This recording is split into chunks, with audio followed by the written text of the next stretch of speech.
మైథిలి ఠాకూర్ బీహార్ నుంచి youngest MLA అనుకుంటా ఇప్పటిదాకా నాకు తెలిసి మన భారత ఎలక్షన్స్లలో ఎస్పెషల్ ఇప్పటిదాకా మన మున్సిపల్ ఎలక్షన్లలో కూడా నాది బాధ్యత నేను చెప్తున్నా ఏదో పని చేసిన చరిత్ర కనబడదు మన రేవంత్ రెడ్డి గారి సర్కార్లో. ఎలక్షన్ ఎట్లుంటుంది అని అంటే ఒకసారి ఆ లైన్ దాటిపోయింది అనుకో రాత్గై బాత్గై అంతే కదా. ఎట్లుంటుంది అంటే పెద్ద పెద్ద ప్రామిస్లు కనిపిస్తాయి మనకు ఎలక్షన్ల కంటే ముందు. ఎలక్షన్ తర్వాత ఏమున్నది రానంటే మొత్తం నోట్లలో మనువడుతుంది.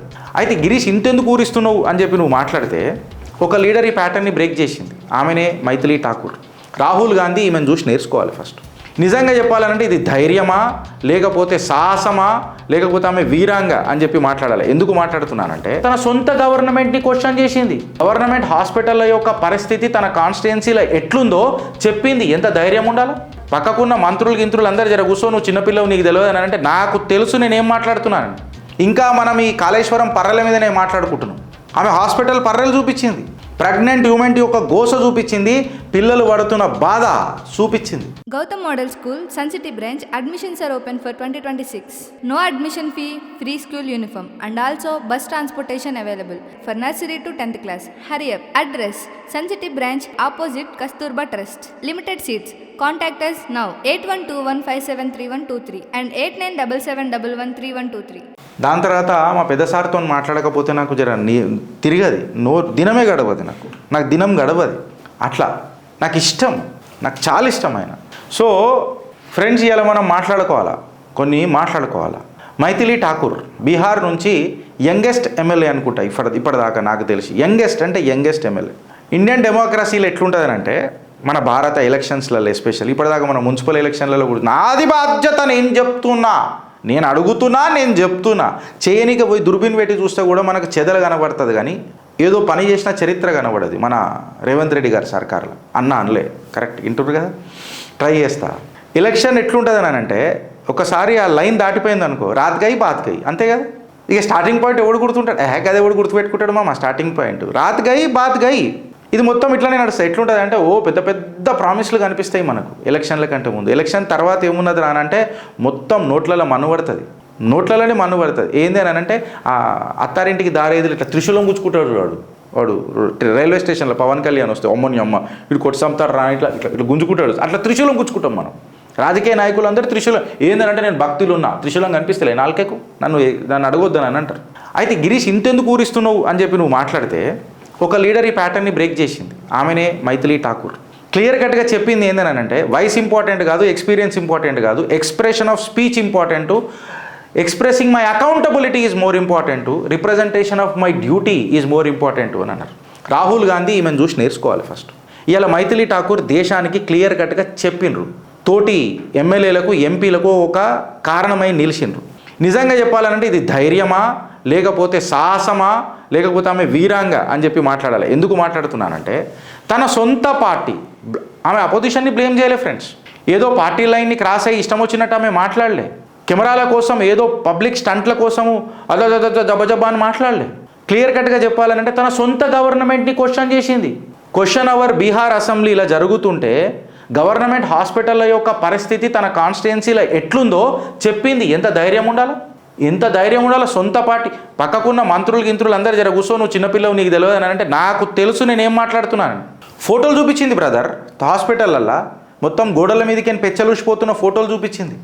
గోడలకు పడ్డ పర్రెలు చూపించింది. ఇంకా మనం ఈ కాళేశ్వరం పర్రెల మీదనే మాట్లాడుకుంటున్నాం. ఆమె హాస్పిటల్ పర్రెలు చూపించింది. పొయ్యాడ చూపించింది నీళ్ళు ఎట్లాగినే చూడు, దోమలకు డూప్లెక్స్ ఇల్లులు కడుతున్నాం చూడు మనం అని చెప్పి చూపించింది. ప్రెగ్నెంట్ హ్యూమెన్ యొక్క గోస చూపించింది. పిల్లలు పడుతున్న బాధ చూపించింది. జబర్దస్త్ అథారిటేటివ్ టోన్లో మాట్లాడింది. అన్సేఫ్ ఉన్న వార్డుల గురించి మాట్లాడింది. ఎంబీబీఎస్ డాక్టర్లు ఎందుకు లేరు అని చెప్పి ప్రశ్నించింది. మంచి చేసినప్పుడు ఖచ్చితంగా మాట్లాడతాం. ఎవరి ప్రభుత్వం ఉంటుంది ప్రజాహితంలో మాట్లాడుతున్నప్పుడు దేశం అంటే మట్టి కాదో దేశం అంటే మనుషులు అని అంటారు కదా. మన మనుషులే చక్కగా లేకపోయినప్పుడు దేశం ఎట్లుంటుంది? మాట్లాడాలా వద్దా ఫ్రెండ్స్? గట్టిగా మాట్లాడాలి కదా. గ్రౌండ్ రియాలిటీలా ఒక పబ్లిక్ రిప్రజెంటేటివ్ మాట్లాడుతున్నప్పుడు అది కూడా మౌలిక సదుపాయాల మీద ప్రశ్నిస్తున్నప్పుడు it's a minimum duty of any blogger or a YouTuber or a journalist to represent that. మనము జర్నలిస్ట్ కావాల్సిన అవసరం లేదు. హాస్పిటల్ పోవాలనంటే నీకు నాకు అన్ని హాస్పిటల్ సదుపాయాలు కరెక్ట్గా ఉండాలి. హెల్త్ మినిస్టర్ కూడా ఆమెని జర ఇట్లా కాదు బిడ్డ జర చక్కగా ఉండాలి అవి ఇన్లే అవి రిపేర్ చేయొచ్చు అంటే ఇప్పటిదాకా ఎందుకు కాలే మళ్ళీ నేను పర్సనల్గా ఇన్స్పెక్ట్ చేస్తున్నా అని చెప్పి ఫైళ్లకు ఫ్యాక్ట్స్కి ఉన్న గ్యాప్ని తను చూపించింది. ఆమె క్లియర్ కట్గా ఒక మెసేజ్ ఇచ్చింది. ఏందనంటే ప్రజలు పేపర్ వర్క్ రెండు సిమిలర్గా సైమల్టేనియస్గా పోతేనే సిస్టమ్ గట్టిగా ఉంటుంది. And if systems works well, systems work better than a smile. అంటే హస్కే పసానా నయ్యే కిసికు, నవ్వి అవ్వండి మనం బందీ చేయాల్సిన అవసరం లేదు, సిస్టమ్ ప్లేస్ చేద్దాం అని పేపర్కి ప్రజలకు ఉన్న బంధుత్వాన్ని క్లియర్ కట్గా చూపించింది. And this is what we called as, దాన్ని ఏమంటారు, ఎసెన్స్ ఆఫ్ డెమోక్రసీ. గుడ్డి భక్తి అని అంటాం చూడు, భజన భజన, మా అన్న మా అన్న మా అన్న, ఆ భజన కాదు ఇడ, ఆ భజన కాదు. అడ్డమైన ఏమంటారు దాన్ని ఏమంటారా, బానిసత్వం కూడా లేదు ఇడ. అసలు కరెక్ట్గా చెప్పాలంటే భజనకు బానిసత్వానికి తేడా ఏముంటుంది చెప్పుడు నాకు ఒక మాట, రెండు ఒకటే కదా.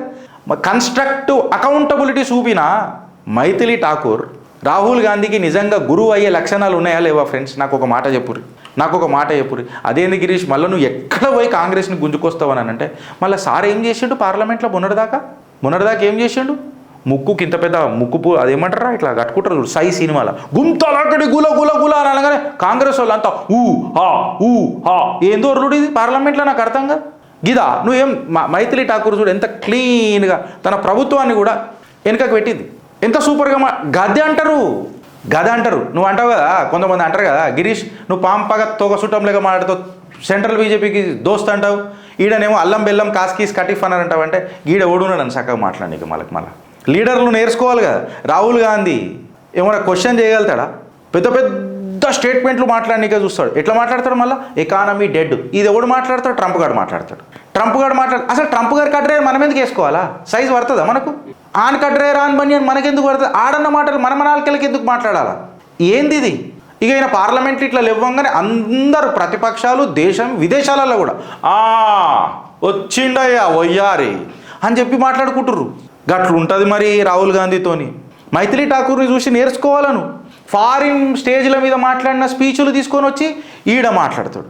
ఇండియా పూరా పెట్రోల్ డాల్కే దేశమే ఖాళీ ఆగలగానా బాకీయే అంటే ఏంది మాట? ఎకానమీ ఈజ్ డెడ్ అంటాడు. పార్లమెంట్లో ఏం చేయాలి బ్రదర్? డిబేట్లు చేస్తారు. కరెక్టా రాంగా? పార్లమెంట్లో ఏం చేస్తారు? డిబేట్. మనడు ఏం చేస్తారు? డిస్రప్షన్లు చేస్తారు. ఇది ఎట్లుంటుందంటే మనం మెస్సుకు పోతాం. మెస్సుకి ఎందుకు పోతాం రాబోయ్? తిననీకే పోతాం. నాకు జియో వస్తుంది ఎడపోవాలని అంటాడు మెస్లో. అరే ఏడికి పోయినావు నువ్వు, ఏం చెప్పాలనుకుంటున్నావు అన్నది చెప్పాలి కదా. పొయ్యే జాగు ఉంటుంది, తినే జాగు ఉంటుంది రా నాయన. అపోజిషన్కి ఆ బుక్కులు ఏం చదువుతాడో తెలియదు. అది ఎట్లుంటుంది? అపోజిషన్ అంటే ఏంద్రా నాయన అని అంటే ఒక ఈకో ఛాంబర్ అయిపోయింది. దేనికంటే నెగటివిటీకి అసలు ప్రతిపక్షం అంటే ఏ పాత్ర ఉండాలా? ఇప్పుడు తన స్వపక్షాన్నే నిలదీసి అడిగింది అని అంటే తనకు అకౌంటబిలిటీ ఎంతో. అందుకే చెప్తా ఫ్రెండ్స్, నేను ఎవ్వరు నిలబడ్డా మనం ఓటేద్దామని అది తప్పిగా దేశం మారాలా, దేశ ఓటర్ మారాలా. ఎవ్వరు నిలబడినా ఓటేసుడు కరెక్ట్ కాదు. వాడు పనికొచ్చేటోడు అయితేనే మనం ఓటేయాలా, లేకపోతే ఆడు పనికి రానోడు పీకుడు కట్టలు కట్టి ఏదో కడతాడు. ఆడు చీపురు కట్టలు కడితే కూడా మనం పెద్దగా అనుకున్నాం అనుకో, గట్లనే ఉంటుంది. అది పీతి మాటలు పీకుడు ముచ్చట్లు ఏముండదు ఇక తర్వాత. అసలు ప్రతిపక్షం అంటే నిజంగా చెప్పాలంటే ఒక వాచ్ డాగ్ లాగా ఉండాలి. పార్లమెంట్లో ఉన్నారా? పార్లమెంటేరియన్ ఏదైనా పార్లమెంట్లో మాట్లాడుతున్నాడు అంటే సొల్యూషన్ ఉండాలి. ఇదో పెద్ద ఫ్యాషన్ అయిపోయింది అన్న ఇవాళ రేపు. ప్రశ్నించే గొంతులం మేము. అమ్మో అందరు ప్రశ్నించే గొంతులు ఇక్కడ రాసి పెట్టుకోరు టాటూలుగా. బయటకు వచ్చినప్పుడు ప్రశ్నించే గొంతులం మేము. రాహుల్ గాంధీ మాట్లాడతాం, మీ వాడు మాట్లాడుతున్నాడు రా అంటే పనికిరాని ముచ్చట్లకు నేనే మాట్లాడా, ప్రధానమంత్రి మాట్లాడతాడా? దీన్ని ఏమంటారు తెలుసా మన లాంగ్వేజ్లో? నేను జర నాటకనే చెప్తా. మనకు గ్యాస్ ప్రాబ్లం వస్తుంది చూడు బాగా, అంటే మోషన్ వచ్చినట్టు వస్తుంది కానీ రాదు. పూతము కూసుంటాము కడుక్కొని పోస్తాము, ఇక నడుస్తుంటారు బుగ్గలు రాసినట్టు ఉంటుంది. పచ్చిగా చెప్తున్నా, గట్లుంటుంది రాహుల్ గాంధీ మాటలు. గట్లనే ఉంటుంది రాహుల్ గాంధీ మాట. మరి సర్కాజం గిరీష్ నువ్వు ఇట్లా మాట్లాడుతున్నావు అంటే డెమోక్రసీ అనే సినిమా థియేటర్ చేసి పడేసాడు కదా మనోడు, పార్లమెంట్లో ఒక ఫారం చేసి. మళ్ళీ దీని మీద ఏం మాట్లాడతారు అని అంటున్నా. బడ్జెట్ సెషన్లల్లో ఎందుకుంటాయండి? బడ్జెట్ సెషన్స్ ఎందుకుంటాయండి? మన హెల్త్ అలొకేషన్స్ మాట్లాడాలా, మన ఎడ్యుకేషన్ రిఫార్మ్స్ మాట్లాడాలా, ఇన్ఫ్రాస్ట్రక్చర్ ప్రయారిటీస్ ఏముందో మాట్లాడాలా, నువ్వు ఎంప్లాయ్మెంట్ ఏం చేస్తున్నావు మోదీజీ అని చెప్పి మాట్లాడాలా. పవిత్ర పావనమైన పార్లమెంట్లో ఉన్న టైంని దేనికి చేసిండ్రా అంటే పనికిరాని పంచాయతీకి వాకౌట్లు చేస్తా అంటాడు, పర్సనల్ అటాక్లు తీసుకొని వస్తాడు, ఏదో బుక్ తీసుకొని వస్తాడు. దీని అమ్మ జీవితం అది పబ్లిషే కాలే. పబ్లిక్లో రాహుల్ గాంధీని ఎట్లా చూస్తారు? ఇక మీరే ఎప్పుడు ఫ్రెండ్స్ నాకు ఒక మాట. నేనేమంటున్నా, దాని బదులు కాంగ్రెస్ వాళ్ళకి మస్తు తెలివితేటలు ఉన్నాయి. కాకపోతే ఈ కాంగ్రెస్ పార్టీలో వేరేవాడు రానియరు కదా. ఇవాళ అపోజిషన్ పార్టీ అని అనాలా లేకపోతే అబ్స్ట్రక్షన్ పార్టీ అనాలా అనేది నాకు అర్థమై సస్తలేదు ఇవాళ. మళ్ళీ మైథిలి ఠాకూర్ ఇప్పటిదాకా నేను చెప్పిన కదా, ఆమె ఎట్లా మాట్లాడితే నా గోడలు ఇట్లున్నాయి, ఇట్లా రిపేర్ చేస్తామన్నమాట. రిపేర్ ఇప్పటిదాకా ఎందుకు కాలే అని అకౌంటబిలిటీ కనిపిస్తలేదా? సొంత ప్రభుత్వాన్ని నిలదీసింది. మళ్ళీ అట్లాంటోడు నాయకుడా, లక్షణాలు ఉన్నోడు నాయకుడా ఫ్రెండ్స్, లేకపోతే ఎన్ని లక్షలు పెడితే నాయకుడా? మీరు ఎప్పుడు ఈ మున్సిపల్ ఎలక్షన్స్లో కూడా చాలా చూసినాం. ఎన్ని లక్షలు పెడతావు? ఇప్పుడు నేను ఎలక్షన్లు చాలా దగ్గరికే చూసిన కొన్ని విషయాలు. ఇప్పుడు ఎట్లుంటుంది అంటే, కొంచెం పార్టీ ఫండ్లు కూడా ఇస్తాయట కొన్ని పార్టీలు, అంతే కదనా? కొన్ని పార్టీలు ఫండ్ కూడా ఇస్తాయంట. వాళ్ళు ఏం చేస్తారంటే, కార్యకర్తలకు ఇవ్వకుండా కొత్త వాళ్ళకి ఇస్తారు చూడు. అప్పుడు ఏమవుతుంది తెలుసా? అందులో ఈ పార్టీ ఫండ్ ఏం చేస్తారు తెలుసా? ఆ సీనియర్ నాయకులు జేబులో పెట్టుకుంటారు, కుర్చీ మరత పెట్టి. ఎందుకంటే ఆడ పైసలు ఆడే పెట్టుకుంటాడు కదా. ఇవి గిట్లా నడుస్తుంది. ఇక ముంగట ఎడబడతాం మనం. ఎంబారెసింగ్ తప్ప మనకి ఏం మిగులుతుంది? ప్రశ్నించే గొంతు కాబట్టి ఆడు కార్యకర్త అయిండు. ఆడు కార్యకర్త అయిండు కాబట్టి ఆడు పార్టీ కండువను భుజాన వేసుకొని మోసిండు. ఎన్ని ఆటంకులు వచ్చినా ఆడికి టికెట్ ఇయ్యమా. ఇలా మైథిలి ఠాకూర్ గవర్నమెంట్ని అవమానపరచలే, ఆమె ఆ ప్రభుత్వం యొక్క గవర్నెన్స్ని గట్టిగా చేసింది. ప్రశ్నించే హక్కు నా ప్రభుత్వంలో కూడా నాకు ఉన్నది, అది నా ప్రభుత్వం, అది నా గవర్నమెంట్ అని చెప్పి సుపరిపాలన అందించే దిశగా ఆమె వయసు ఎంత, ఆమె మాట్లాడిన గొప్పతనం ఎంత ఒకసారి పొంతన పెట్టి చూడరు. ఇన్ఫ్యాక్ట్ చెప్పాలనంటే ఆమె తన కాన్స్టిట్యుయెన్సీకి ఒక ఎంపవర్మెంట్ తీసుకొని వచ్చింది. నేను రిబెల్ కాదు, లీడర్షిప్, అకౌంటబిలిటీ తీసుకొస్తున్న. హెడ్లైన్ల కోసం మాట్లాడిన కాన్స్టిట్యుయెన్సీ ప్రజల కోసం మాట్లాడతానని, ప్రజల యొక్క లక్షణాలు గురించి ఆమె నాయకత్వపు లక్షణాలు ఇలా ప్రజలకు తెలిసేటట్టు మాట్లాడింది. స్ట్రాంగ్ డెమోక్రసీలో ఏం కావాలా? రాహుల్ గాంధీ కావాలా? అంటే రాహుల్ గాంధీ కుటుంబమే కావాలా? స్ట్రాంగ్ రూలింగ్ పార్టీ కాదా? నేనేం అడుగుతున్నానంటే, before you want to become the prime minister of the nation, you become a strong opposition mister Rahul Gandhi. And this is a challenge to you. అది నీ వల్ల కాదు. నిర్భయంగా నిలబడి మాట్లాడుతున్నది మైథిలి ఠాకూర్ అని అంటే ఆమెను అప్రిషియేట్ చేద్దామా లేదా ఫ్రెండ్స్? ఆమెకు ఒక ఓ వేసుకుందామా లేదా? ఆమె వయసు ఎంత పాపం? మైథిలి ఠాకూర్ గారికి ఓరే అని చిత్రగుప్త్ మద్దతు తెలుపుతుంది.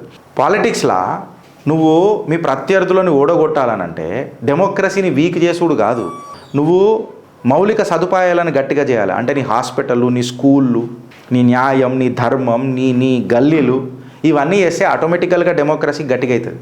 నువ్వు పాలిటిక్స్లో పర్ఫామ్ చేయాలనంటే నువ్వు ఏదైతే మాట్లాడుతూ చూడు దాన్ని ప్రాక్టీస్ చేయాలి, రిప్రజెంటేషన్. రియల్ క్వశ్చన్ ఏడొస్తుంది అంటే, ఎవడైతే గట్టి కొడతాడు చూడు పార్లమెంట్లో, ఆడే పెద్ద నాయకుడు అనమాట. గట్ల తయారు చేసిరు మొత్తం. నేను అడుగుతున్నా అని మాట్లాడతాడు కదా ఒక పెద్ద మనిషి మన దగ్గరికి. నేను అడుగుతున్నా, ఇలా నేను కూడా అడుగుతున్నా, నేను సొల్యూషన్ కూడా ఇచ్చిన మైథిలి ఠాకూర్ రూపంలో. మళ్ళీ మీరు ఆలోచిస్తారా లేక అనుభవిస్తారా ఫ్రెండ్స్? భారత్ మాతాకి జై.